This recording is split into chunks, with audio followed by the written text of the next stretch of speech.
નમસ્કાર, સંવેદનાના સેવારત ગરીબોના મેવારત થકી બાળકોને રોજ જમાડીએ છીએ અને આજે આપણા તઈ ભોજનના દાતાશ્રી તરીકે આવ્યા છે નૈનેશભાઈ અને દીપિકાબેન પરમાર. તો એમનો ને એમના પરિવારનો અમે આભાર માનીએ છીએ. એમના સરનો જન્મદિવસ નિમિત્તે આજે બાળકોને જમાડવા માટે આવ્યા છે, તો એમનો ને એમના પરિવારનો અમે આભાર માનીએ છીએ. અને એમને આપણે એ કહેવા માંગીએ છીએ કે આવો ને આવો સાથ સહકાર આપતા રહેજો. અને તમે અહીંયા ઘડી આવ્યા છો, તમે કંઈક કહેવા માંગો છો? બે શબ્દ કંઈક કહેવા માંગો છો સાહેબ? અહીંયા હું એટલું કહેવા માંગીશ કે જે વિરાજભાઈ જે બહુ સરસ કામગીરી કરે છે, એ અનાથ અને ગરીબ બાળકોને એમના થકી જે મળે છે, તો બહુ ખૂબ ખૂબ આભાર. અને ઈશ્વર તમને આ કાર્ય કરવામાં સતત સહાય કરતા રહે એવું શુભેચ્છાઓ. આભાર તમારો.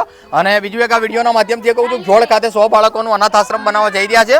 તો બાંધકામમાં દાન આપવા માટે અમારો સંપર્ક કરજો અને તમે પણ બાળકોને જમાડવા માટે અમારો સંપર્ક કરજો. બસ આવો ને આવો સાથ સહકાર આપતા રહેજો. પરિવાર પરમાર પરિવારનો અમે આભાર માનીએ છીએ. ભારત માતા કી જય. હર હર મહાદેવ. જય શ્રી કૃષ્ણ. જય માતાજી. વંદે માતરમ.